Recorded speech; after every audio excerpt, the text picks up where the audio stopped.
দেশে বিরল আইনি সিদ্ধান্ত। ১৩ বছর কোমায় থাকা যুবকের ক্ষেত্রে নিষ্কৃতি মৃত্যুর অনুমতি দিল সুপ্রিম কোর্ট।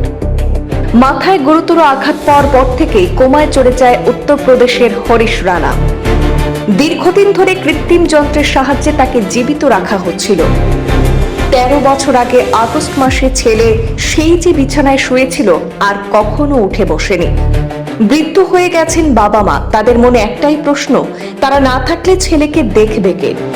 চোখের সামনে সন্তানের এমন অসহায় অবস্থা, এর থেকে বড় কষ্ট আর কি হতে পারে একজন বাবা মায়ের জন্য? অবশেষে কঠিন সিদ্ধান্ত নিতে বাধ্য হলেন পরিবার। ছেলের নিষ্কৃতি মৃত্যুর আবেদন জানিয়ে সুপ্রিম কোর্টের দ্বারস্থ হন হরিশের বাবা মা। তাদের আবেদনের প্রেক্ষিতে রোগীর লাইফ সাপোর্ট ব্যবস্থা প্রত্যাহারের বিষয়ে সম্মতি দেয় শীর্ষ আদালত। অসুস্থ ছেলের হয়ে ২০২৪ সালে পরোক্ষ নিষ্কৃতি মৃত্যুর আবেদন জানান হরিশের বাবা।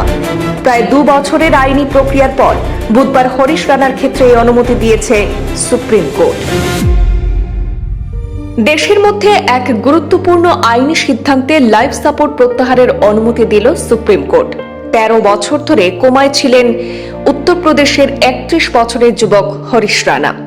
কৃত্রিম যন্ত্রের সাহায্যে তাকে এতদিন চিকিৎসাধীন অবস্থায় রাখা হয়েছিল।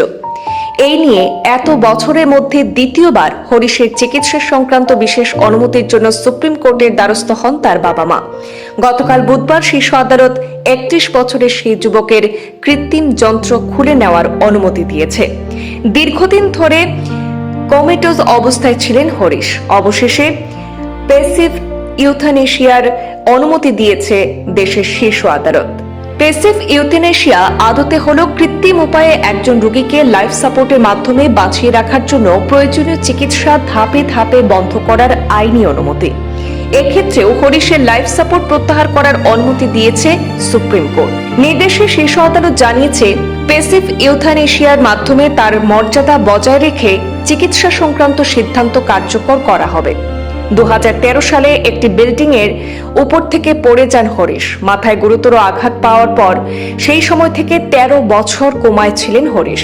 কেন্দ্রীয় সরকারের অতিরিক্ত সলিসিটর জেনারেল ঐশ্বর্য ভাটি এবং হরিশের পরিবারের পক্ষে আইনজীবী রেশমি নন্দকুমারের বক্তব্য শুনে বেঞ্চ। পরিবারের তরফে বিচারপতিদের জানানো হয়েছিল তারা তাকে আর কষ্ট দিতে চান না বা কষ্টের মধ্যে রাখতে চান না।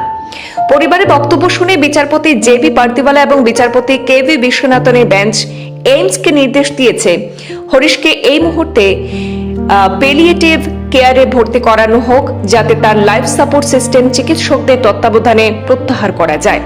পাশাপাশি শীর্ষ আদালতের নির্দেশে স্পষ্ট জানানো হয় যে এইমসকে একটা নিশ্চিত করতে হবে যে উপযুক্ত পরিকল্পনার মাধ্যমে এই চিকিৎসা ব্যবস্থা পরিচালিত হয়েছে, যাতে রোগীর মর্যাদা এবং সম্মান সম্পূর্ণ বজায় থাকে। শীর্ষ আদালত এর আগে ৩১ বছরের যুবকের বাবা মায়ের সঙ্গে দেখা করার ইচ্ছা প্রকাশ করেছিল। দিল্লি এইমসের ডাক্তারদের একটি মেডিকেল বোর্ডের তরফে হরিশ রানার চিকিৎসার যাবতীয় ইতিহাস সম্বলিত একটি রিপোর্ট সুপ্রিম কোর্টে দেওয়া হয়, আর সেই রিপোর্ট পর্যালোচনা করেন বিচারপতিরা। নির্দেশে সুপ্রিম কোর্ট হরিশের এই রিপোর্টকে অত্যন্ত দুঃখজনক বলেও জানিয়েছে। এর আগে এইমসের মেডিকেল বোর্ড রোগীর প্রাথমিক অবস্থা পরীক্ষার পর তার সম্পূর্ণ সুস্থ হয়ে ওঠার সম্ভাবনা একেবারেই নেই বলে জানিয়েছেন। শীর্ষ আদালত ১১ ডিসেম্বর উল্লেখ করেছিল যে মেডিকেল বোর্ডের প্রাথমিক রিপোর্ট অনুযায়ী ওই যুবকের অবস্থা অত্যন্ত জটিল পরিস্থিতিতে রয়েছে। হরিশের বাবা মা অর্থাৎ অশোক এবং নির্মলা এখন জীবনের সায়ান্নে পৌঁছেছেন। তাদের মৃত্যুর পর ছেলের দেখাশোনা কে করবে, এই চিন্তা থেকেই ২০২২ সালে দিল্লি হাইকোর্টে ছেলের চিকিৎসা সংক্রান্ত বিশেষ অনুমতির আবেদন জানান অশোক রানা।